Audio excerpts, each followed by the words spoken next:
I know you're out there. I can feel you now. I know that you're afraid.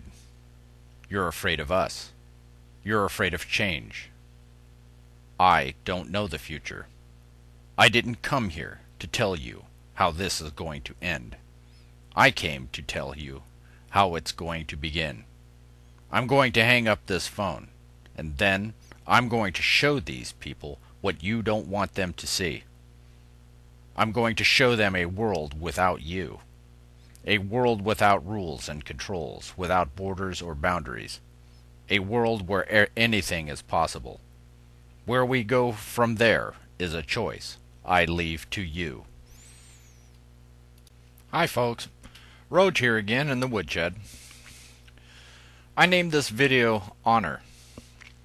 If you've never looked up the definition for the word honor, I would suggest going to dictionary.reference.com and look the word up.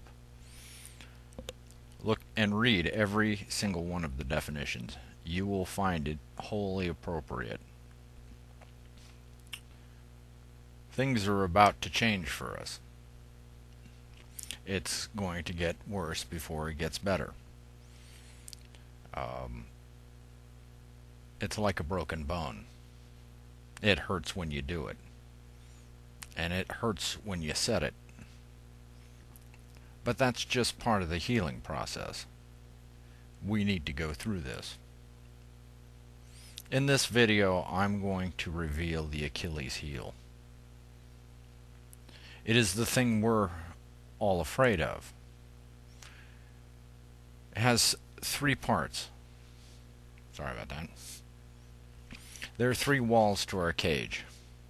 One is finance, one is government, and one is religion. Religion comes from the word religios, meaning to tie or bind. Government comes from two words, governare and mente. Governare means to steer or control. Mente means mind. Finance deals in imaginary value, imaginary ownership. If you want to see the problems that are going on in the world, they're largely due to a construct called a mortgage. It comes from two words, mort and gauge. Mort, like mortician or mortuary, means death. Gauge means grip. So we thought it all was a good idea to go out and get ourselves a death grip. Maybe we should be paying closer attention. I'm going to reveal the Achilles heel. It'll come in two parts. One is to recognize what's occurring, and the other is to manage the fear that will result. It's a different way of looking at things. Now, I'm embroiled in a battle with people who want to hurt themselves and they don't know that they're doing so. I don't want them to hurt themselves. I have a responsibility to keep them from doing that. However, I'm only one man, and I can't stop them from hurting themselves. They're not listening to me. I choose this venue because it's an open venue and it's available to everybody. The powers that think they rule are afraid. They're afraid of the message that I'm giving you. I know they're afraid. They've been continually hacking my website. They've been putting my website down. They've been coming in with special permissions that even the ISP can't figure out. They know somebody's on the site, but they don't know their identity. These are high-level backdoor passwords and credentials. I don't believe it's going to get any better. YouTube itself has frozen the count numbers on my video. Also, if you try to find my videos, I'm buried in the list. So it's not going to be easy. In fact, that's what's going to make it fun.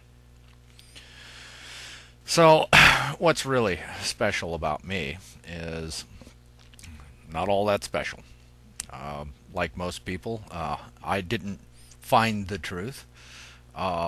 Actually, the truth found me and dragged me kicking and screaming, just like it would probably anybody else. This was on July 4th at 4:44 a.m. 2006. It was because I asked, and I asked for a job, a real job, and I got one. What's happening right now, and especially where we find ourselves, is we're like on the street, and we see the menacing, huge, 300-foot tall, Stay Puft Marshmallow Man lumbering down the street. And when I look at all the other people, they're terrified and they're running away down the street as fast as they can. And I'm standing in the street, facing it, watching it come towards me. Does it mean I have any more courage than anybody else? No. No, it doesn't. I'm not any braver than anybody else. But I see the Stay Puft Marshmallow Man, and I have no fear. Not because I'm not afraid. I have no fear of it. And the only reason I have no fear of it is I know what it is. It's just an inflatable balloon. That's all. It has no true substance. It has no power. All it is show. It's just a display. It's just air with a thin little covering. Now I have something that most people don't have, and that is the truth, because the truth found me. And you can look at the truth like this. A small little needle that I'm simply holding in my hand as the Stay Puft Marshmallow Man is lumbering towards me. Now I don't have to lunge for the Stay Puft Marshmallow Man. All I have to do is wait for him to grab me. In fact, I'll just hold it out. And as soon as he grabs me, all it'll take is one prick, and it's all over. Folks, I am that prick. There are others. If there were more, it would be a little easier. So let's see if we can go ahead and make a few more. I wanted to show you what abundance looks like. This is the front yard at the place that I live. I don't own this place, but most of the work here was done by me and my wife. Everything's blooming, everything's alive, everything's healthy. This took 3 months. That's all. You'll notice that there's fruit on the trees, flowers everywhere, and it's growing vigorously, abundantly. It is when we stop doing and working so hard that it decided to do this on its own. This is just a small plot of land. If we would have actually concentrated on doing less, there probably would be more here. People need to see this. This is the object of what I'm doing. Now, the existing system, both the government and finance, are heavily dependent on these constructs, fictions, or corporations, or statutes, code, regulations. And finance themselves, legal tender, or monetized fiduciary instruments. These are all entities of fiction. These are all outgrowths of the theory of legal positivism. Legal positivism is the idea that man makes laws. Now I go into this in other videos, and I'm not going to belabor it here. However, The trouble with these entities are that they exist only right here. Yes, it's true that a dollar bill is a piece of paper. A contract is written on paper. Those contracts are colorable. If any part of a contract is colorable, or any amount of the consideration in a contract is colorable, or if any of the entities that deal in that particular contract is colorable, then the entire contract is colorable. Color means fiction. Color means false. Color means not the truth. It's imaginary. It is that which you imagine here. It's not real. You can't hold it in your hand. Although you can hold a piece of paper. That piece of paper represents a concept in our head. We believe these things to have power, so therefore they have power. What happens when we stop believing they have power?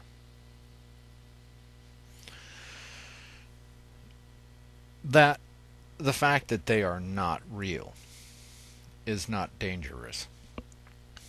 What is dangerous is indulging them. At its heart, legal positivism is self-incrimination. What does that mean? That means you choose to commit a crime. Well, what crime is that? The crime is taking fiction in place of truth. The problem with that is that only people who are incompetent or insane engage in that, because the confused or insane or incompetent do not know the difference between truth and fiction. So, mere participation in a corporate system or a statutorily based system or a financial system where they deal only in colorable contracts, they deal only in colorable legal tender. The legal system itself is all a fiction. It's procedural law. It's technically witchcraft. Lawyers practice witchcraft. Why? These statutes and what they call laws exist only in our heads, and we are only bound when we believe that those fictions of law have power. But what happens when we don't believe them? This is self-incrimination. Mere participation in the system binds you because you are incompetent. The incompetent don't get to tell you, the incompetent don't make their decisions for them. They have somebody else making that decision. So in the legal system, the first thing that happens is both a victim and the perpetrator bind themselves under the authority of fiction. Therefore, both parties incriminate themselves. So then the lawyers get to decide who wins, or the judges. If you're wondering why justice is so hard to understand, it's because it's founded in fiction. And the trouble with fiction is all is fair in fiction. Now in gravity, it's pretty straightforward. I let this go, and it falls down. Every single time it falls down. It doesn't fall up. At least I've never witnessed it, and I don't think there's anybody else that has witnessed it. And if they have, then come on over and show me, and I'll sit there amazed right along with you.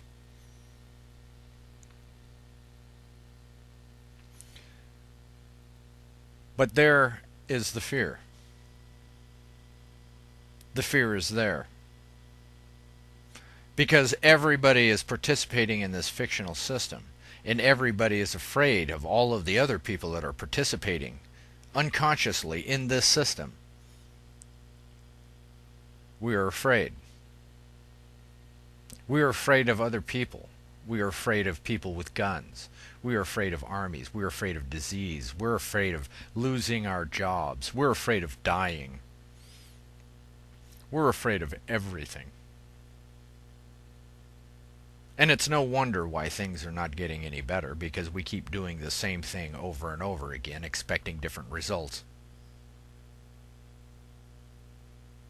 That's one definition of insanity.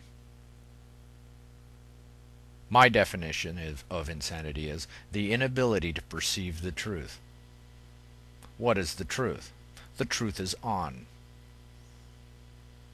When you seek the truth, the truth will find you, and the truth will set you free. It's hiding behind your fear.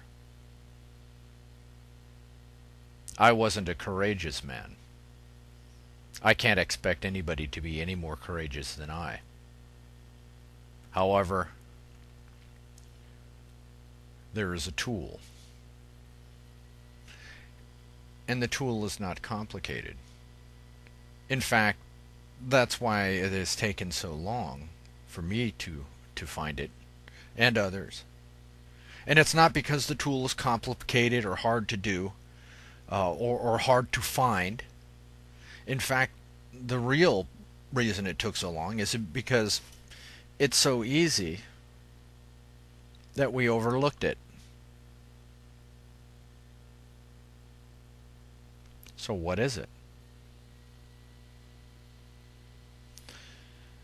We are so afraid to actually even look at the abominations and the absurdities that go on right in front of our faces. We're terrified that somebody is going to get us if we don't conform. So we don't even look anymore. We can't hear. We close up our ears as soon as somebody says something.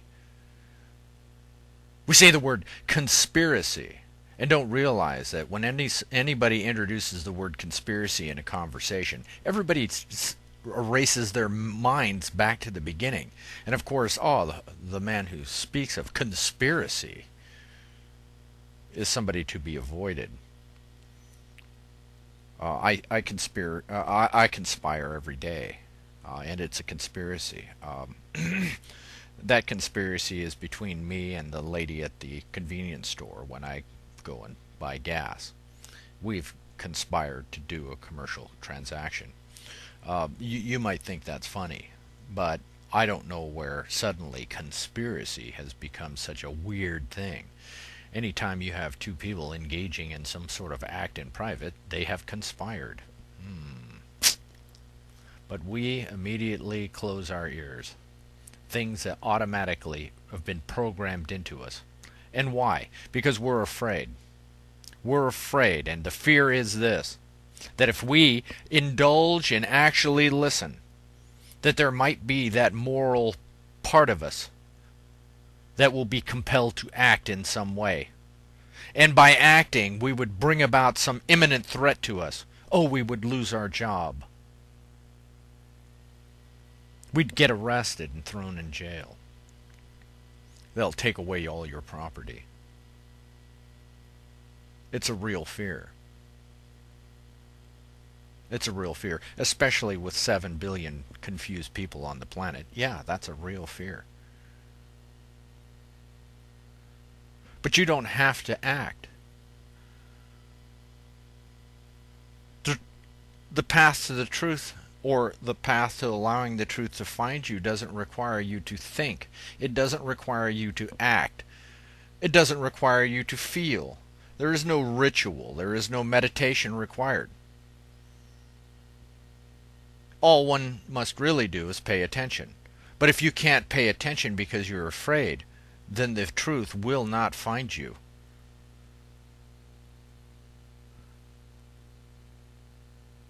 So what's the trick? The trick is this. You simply remove your consent. The simple removal of consent is enough. You don't have to do anything. You're compelled. You're being forced. That way you can start looking at the things that are abominations. And you are forgiven. I forgive you. You can't hurt me. It's okay. You don't have to resist. You don't have to protest. You don't have to stop doing what it is that you're doing. Because if you did, it might call attention to yourself. So don't do it. I don't expect you to do it. I can forgive you for everything that you do and everything that you've done. That goes for all of you. You will find that forgiveness is the most powerful weapon next to truth that you can wield. It is love. Forgiveness comes out of love. It is a realization that we are all one being pretending to be 7 billion. Let's cut ourselves a break here, huh? How bad can it get? Right? Ultimately, we are one being. The thing that looks out of my eyes is the thing that looks out of your eyes. We're one being. The body dies. So what? You're a being that exists in eternity. You live in a disposable suit. Hey, I don't want to limp away from this one. Okay? I'm going to live my life as fun and as intensely as I can. But you're hurting out there. You're depressed. Why are you depressed? Hey, you have good reason to be depressed. What's going on is horrible. The amount of confusion out here is unprecedented. It's hurting. We're suffering. But all you have to do is simply remove your consent. You don't have to resist. No protesting. No burning stuff. No fighting. Just do what you do normally. In disguise. You don't have to react. Once you do that and you remove consent and you know that you're forgiven, no one's keeping score except you. I'm not. I forgive anybody who injures me. In fact, the more I forgive them, the less I am injured. I see it as a necessary part of my experience. All I truly do is pay attention. I don't worry about the future. I don't worry about the past. The past and future are egoic constructs. They don't exist. It's part of the illusion. The only thing that truly exists is right now. If you stay and focus your attention on what is happening right now, and you stay in that place, you will never have to fear. Fear dwells in the future and the past. Even our language hurts us because it misrepresents what's going on. And what do I mean by that? Well, tomorrow I'm going to do that. Going to do. That's funny. We don't say, hey, yesterday I'm going to do that. We think that's absurd. Oh, well, that's impossible. You can't do that in the past. Well, you can't do that in the future either. And we say, I'm going to do that. No, you're not. If you're not doing it right now, then you're not doing it. Oh, I'll pay attention later. Good luck with that. The only place you have power is right now. The only place the truth is right here, right now. Right now.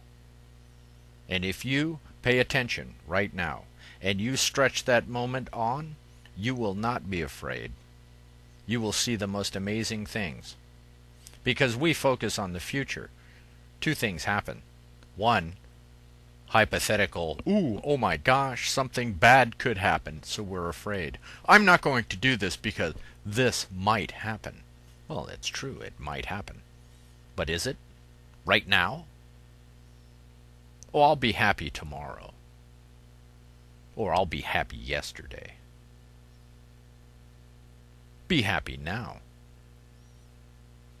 Practice. The only time you can be happy is right now. Oh, if I have that and that and that, I'll be happy. No.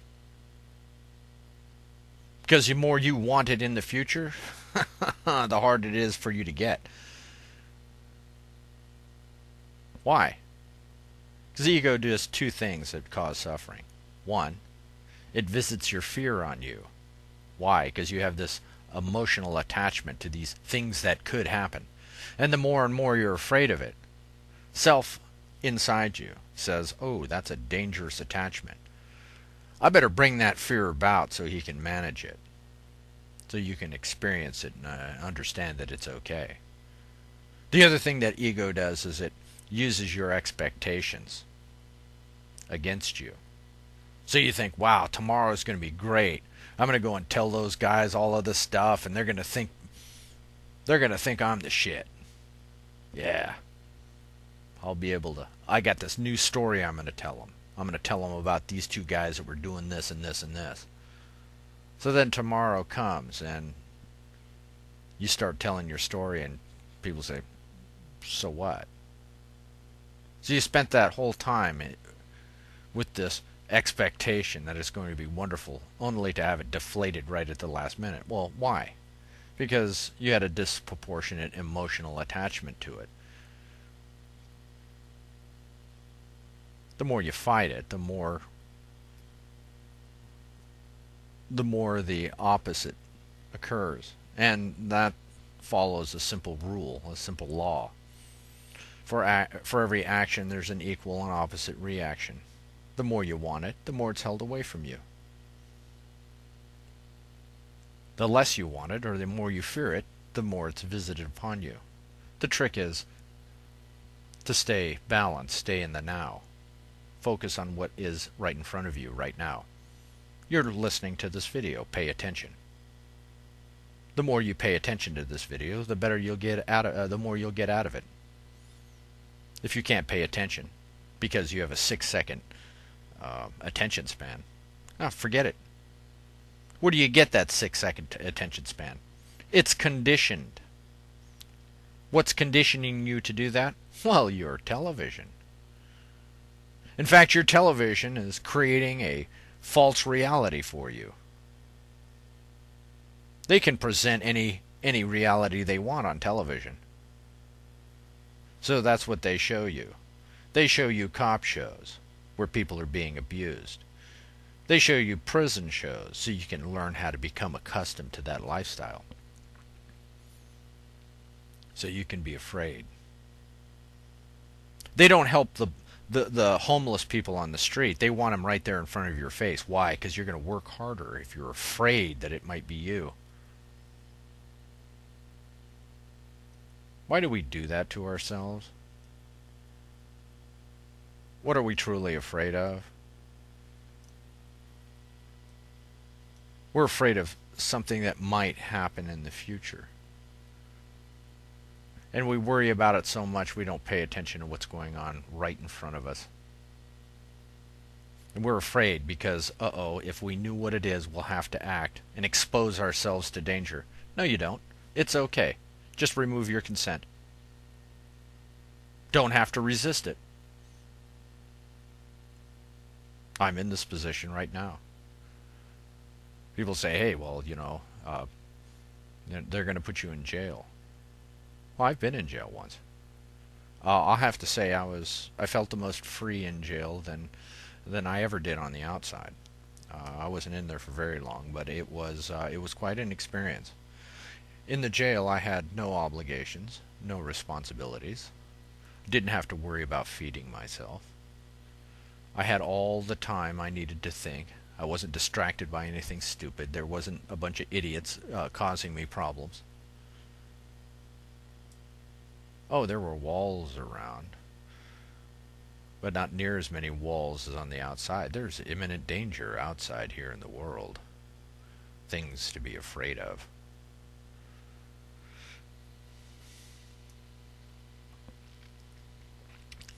Here in the United States, we're very afraid. We're afraid of religious groups that want to attack us.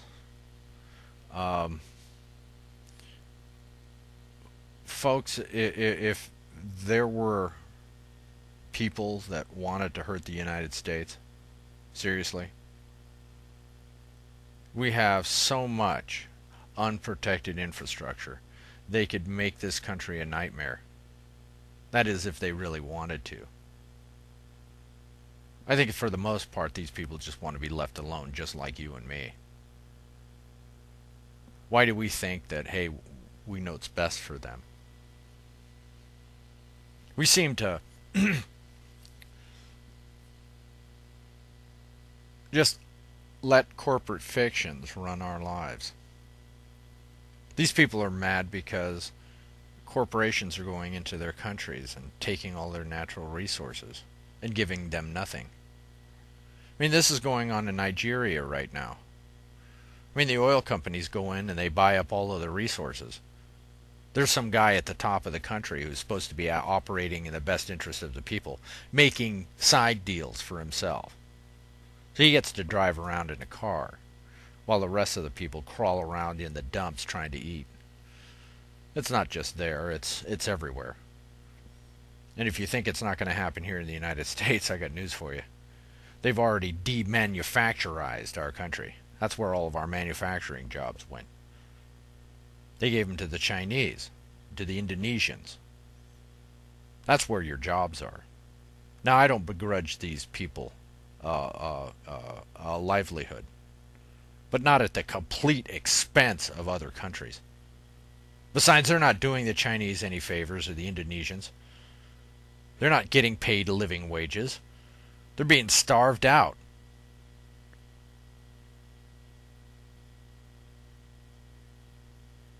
China is poisoning their country.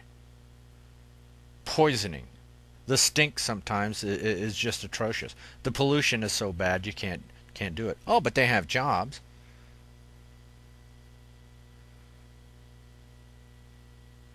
You know, folks, we're not going to make it if all we do is haircuts and hamburgers. That's not an export industry. There are no small businesses here in this country anymore. They've made sure of that. Oh yeah, you can probably sell peanuts at the stadium if you're got your peddler's license and have your license and health inspections and they know where everything goes and they overregulate you to the point where it's impossible to actually do business. I can't see where a guy who's selling peanuts, I can't see the business necessity of that.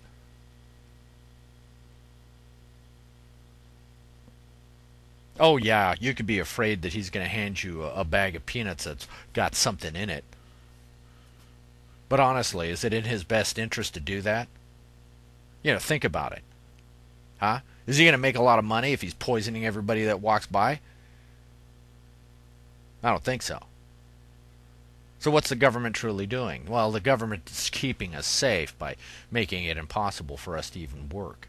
Because it's dangerous at our job, you understand, there's machinery there, oh, we could get hurt, so, it's best not to engage in any of that activity. We'll build you a nice little prison. You can go to work there, or you can be inside, too. It doesn't really matter. We're going to make money off of you. So here in the United States, we all know what's going on. They've been going after me for obvious reasons. I don't want to do what they want me to do anymore. I'm tired of it. I want to enjoy abundance. I'm learning how to do that. Until they take all my stuff. I'm not worried about prison. They have nothing to threaten me with. I'm not afraid of dying. I'm not afraid of being tortured. They can't scare me. In fact, hey, I'm waiting for them to continue to violate my rights. I think it'd be a great lesson for them. Oh, I forgive them. But that's not going to mitigate the consequences. See, they got real big problem here. Here in the United States, we have what's called a Constitution. The government either abides by the Constitution and their oaths, because in the Constitution itself is the officers must, any officers in government must support and defend the Constitution. They must do it by oath, and if you read it, it says they shall be bound by oath or affirmation. Now, that's not just saying the words and saying, oh, okay, now I'll just go and do my own thing. No, the duty is you shall be bound. If you're going to hold office, you shall be bound. But they're not. They just never got around to telling you that the Constitution is a dead document. Oh, George Bush Jr., he told us. But we weren't listening. There's still people waving that piece of paper around thinking they got something. What they got is an empty piece of paper. Not only that, but they're looking for you, because if you're waving the Constitution around, they know you're a nut, and they know they can do anything to you that they want. The Declaration of Independence, same thing. The Republic is gone, folks. It's been gone since March of 1861. Since then, we've had a de facto anarchy in place, which is kind of funny because all the anarchists are out there, yelling and screaming. Well, hey, what are you yelling and screaming about? That's what you got right now. You have anarchy. You've got individual corporations and individual private companies with complete free reign. In fact, one of those private companies is the United States of America itself. It's a corporation. It's a little enclave country inside of a country. Washington, D.C., Puerto Rico. That's federal territory. Guam, Virgin Islands. That's federal territory. I think the Federated States of Micronesia now are part of federal territories. I'm not sure. But here's the problem that I'm dealing with. They can't force me into their fictional venues. If they do, they commit a crime. They've got a big problem with me in that if they're abiding by their oath to uphold the Constitution, then none of this would have been necessary. And if they're not bound by oath or affirmation to support and defend the Constitution, then the United States of America has no foundation in law. It is a lawless entity. It's criminal. And one thing I've found is the most fun thing to do is watch people victimize themselves by committing crimes against me. They don't understand how they introduce their own suffering in their experience. I watch, I pay attention. They think it's bad luck. Or it's just, oh, I just picked up a flu bug. Oh, I just accidentally picked up a terminal disease.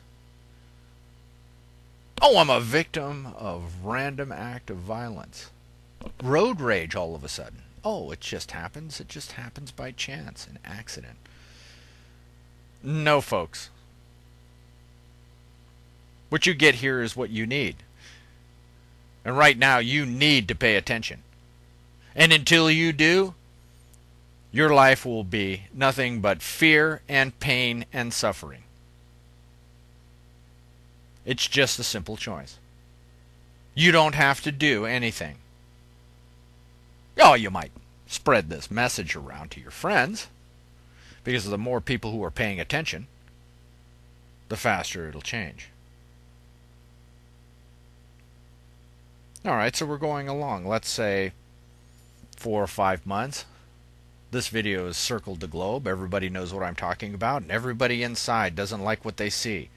So they decide to just remove their consent. Oh, I'm under duress. I'm doing what I'm doing. All of a sudden, the system still looks like it's working. And after some time, what'll happen is, On will begin demonstrating to you that you're protected. And you become more and more courageous. You'll be managing your fear. Then you'll notice, hey, I don't have anything to worry about because, you know what? Nobody's messing with me. Oh, I'm just doing what I'm doing. All of a sudden you get a group of people and all of a sudden one person says, hey, why are we doing this? Takes that little bit of courage to just say, why are we doing this? Does anybody really want to do this? And everybody in the room says, no, I've withdrawn my consent. No, I'm with you, man. So then a whole bunch of them just transform. All the while, nobody could tell. They're afraid people. The people who are at the top are very afraid. That's why you need forgiveness. See, they don't have forgiveness in their heart. It's a foreign concept to them. They think you are them. They'd say, well, if they were me, they'd be just tearing me up. They don't understand what forgiveness is. What if we could forgive them? They wouldn't need to institute all of these draconian controls because they'd have nothing to worry about. Although, we'll probably not be doing exactly what they want anymore. But at least they wouldn't have to worry. They wouldn't have to jump out of buildings or hang themselves. Nobody wants that. Look, we made the mistake. We better take the responsibility. We are not the ones that are not paying attention. And we're all the same. The people at the top who think they run the place, and the people at the bottom who suffer. We're the same. We all need to learn forgiveness.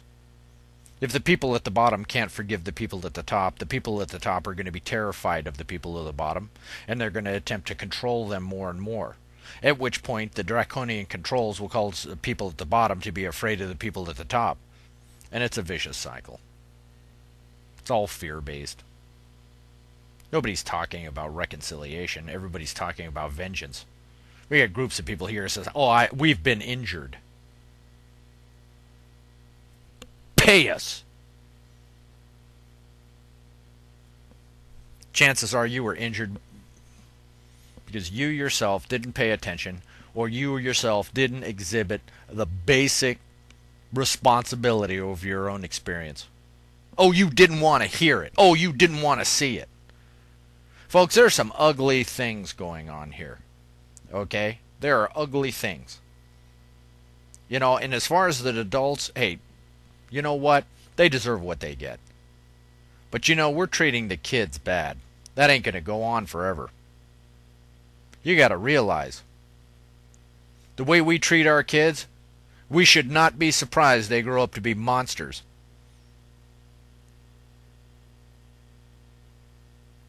And their parents deserve what they get. I don't feel sorry for them. You don't teach your child responsibility? You can't listen?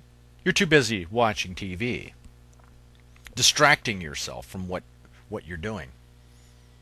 Distracting yourself with worrying about the future. Distracting yourself with what had happened in the past. You're depressed, I understand. It's okay. It isn't going to get any better unless you pay attention. Then you can understand a little bit. When you pay attention, you can understand the reason why things are happening. And only when you understand the reason that something's happening, the root cause of it.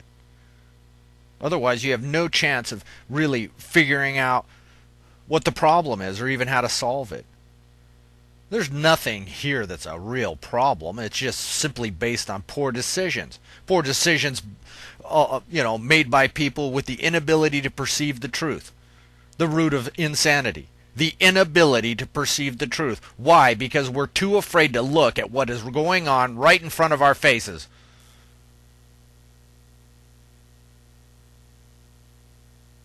We think we're going to die. We're going to be hurt. Well, guess what, folks? You're going to die. I am. You're going to die.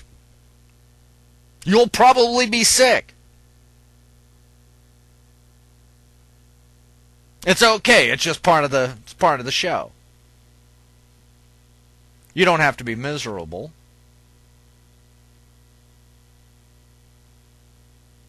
Many more of us are going to die if we don't start paying attention.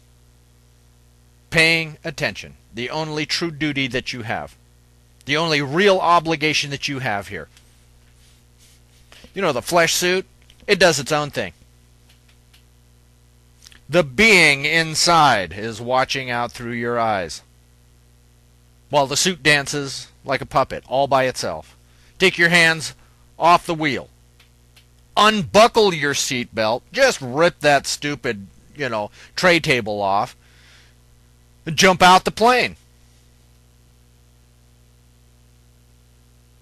Won't be near a bumpy ride as it would be if you stayed on the plane. Cramped like little sardines. Oh my gosh, the plane could crash.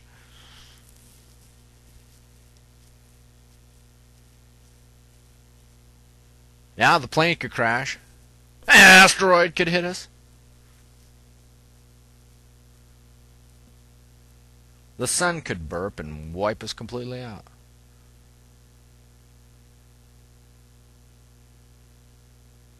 There's a point to this.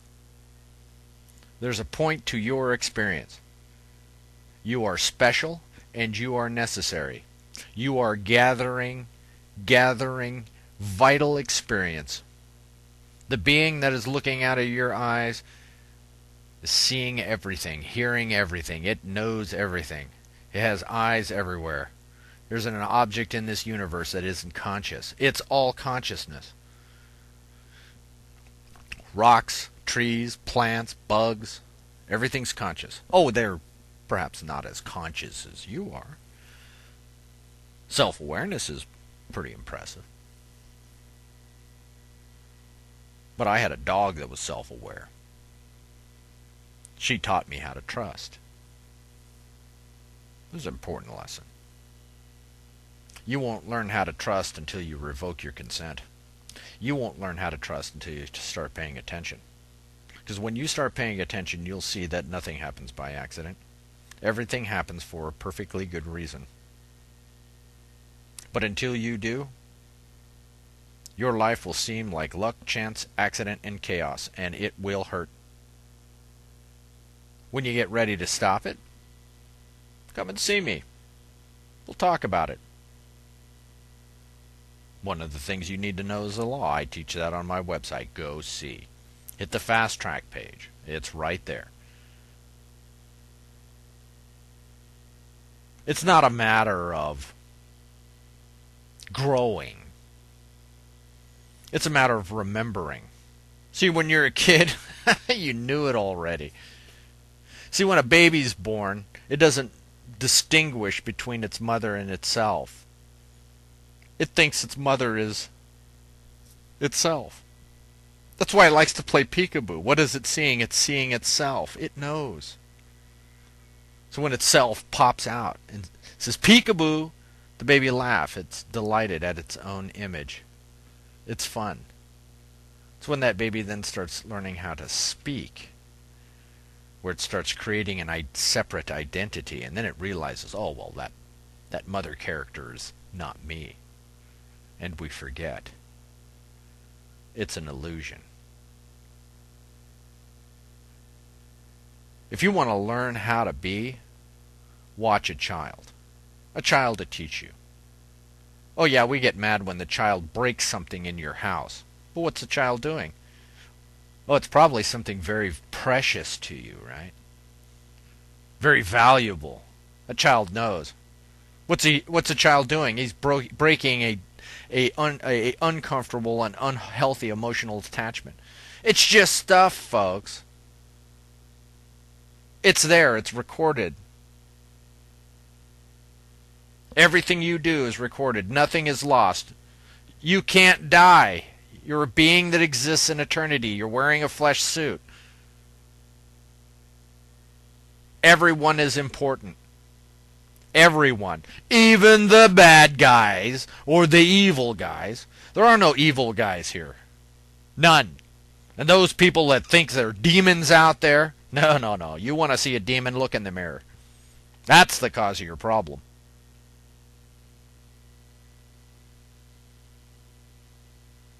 We are living churches.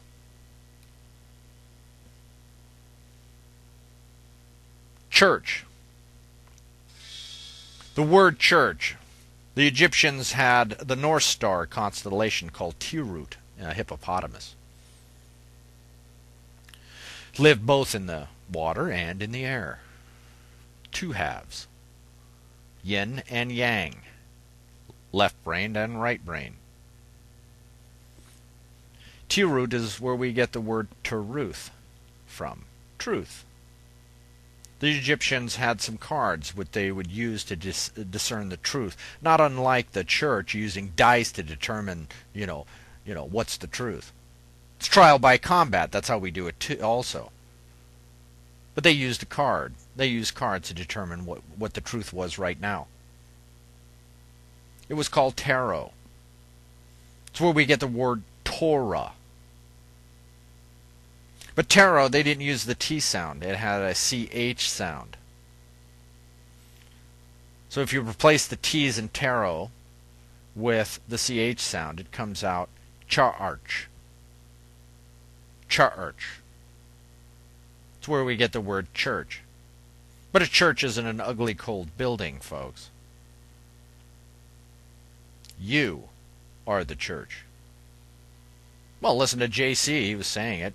Nobody's listening to him, apparently. Most especially the people who are running the religion. The 5013C Corporation. Yeah. A fiction of law so they can get a tax exemption so they don't have to pay fake money. They're not helping you, folks. You are the church. You are the living church. A church is to walk in truth. And you can't walk in truth if you're not paying attention to the now, because that is the only place the truth exists. Right now. Stay in this moment. Don't ever leave it. The future and the past are an illusion. Your memories are relics. Documentation is a relic. It's an illusion that ego portrays for you to keep you in the past. And when we look at the past, we think that that's what's around the corner for us in the future. We have precedent set. No, you know what? I don't care if the stock market goes up, up, and up. I don't care if housing prices were going up, up, and up, and up. Past performance is no expectation of future results. Wow, what happens? Nobody actually thought about the fact that, hey, wow, what if houses aren't a good investment? What if they would actually lose money? I mean, you talk to these people 10 years ago, they think you were on the moon.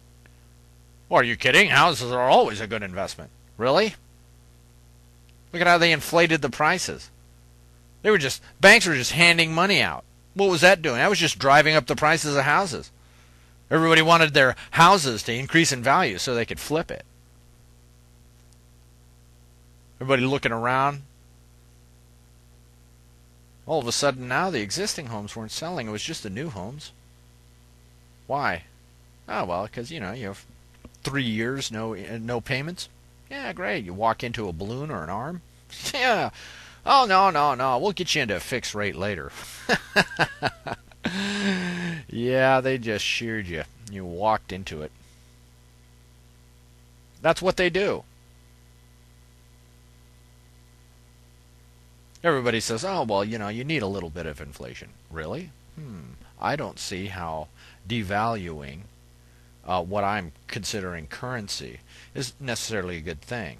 It's like the next year, we're gonna knock off 10 square feet of your house. Yeah, it'll just be a little bit smaller next year. Yeah. Try that. That's inflation. That's inflation. And these guys are printing money by the trillions. It's not sustainable, folks. It's this thing. Math.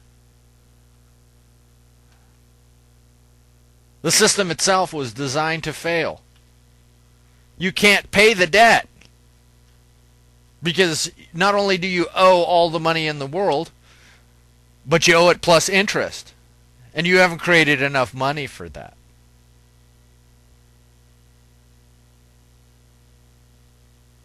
The Mayans are laughing at us.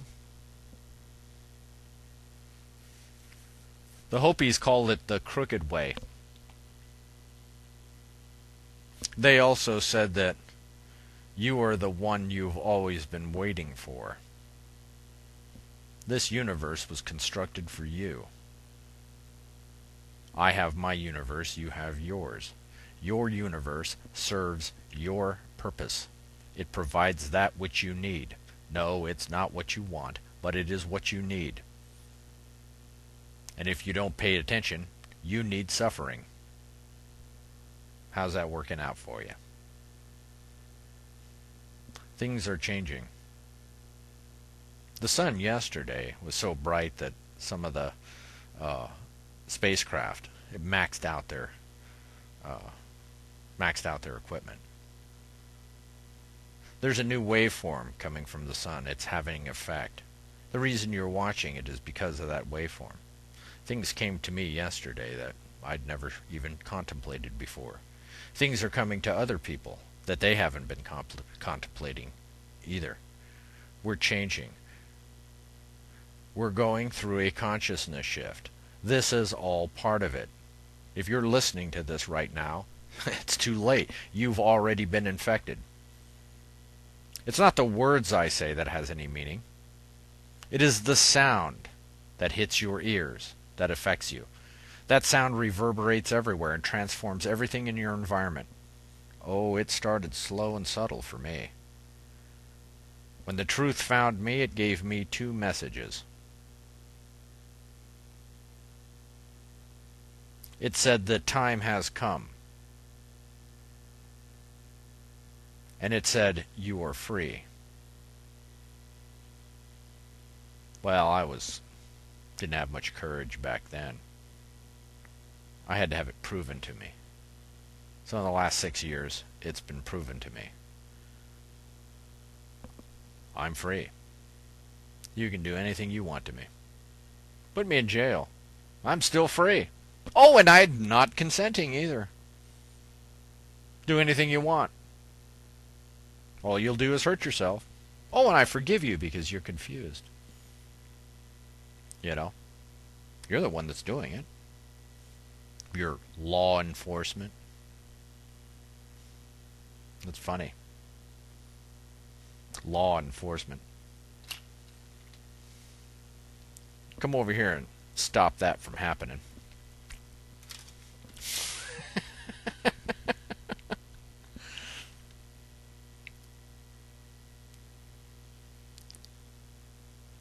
Something's about to happen, folks. Something is here. Something wonderful.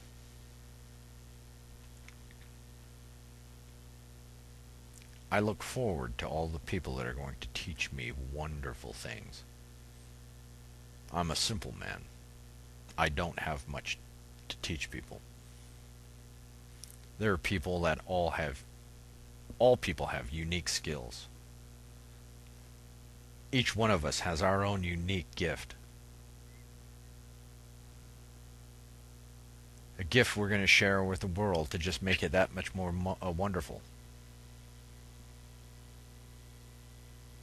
But we kill those people. And we deprive ourselves of their gift.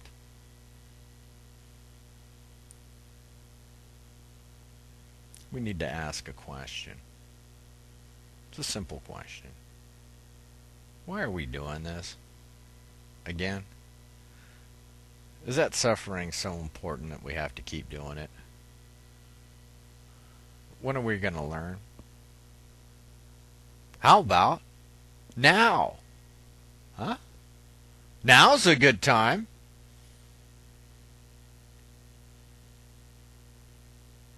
I'm Roage, with my needle of truth, here in the wood shop. You have a good day.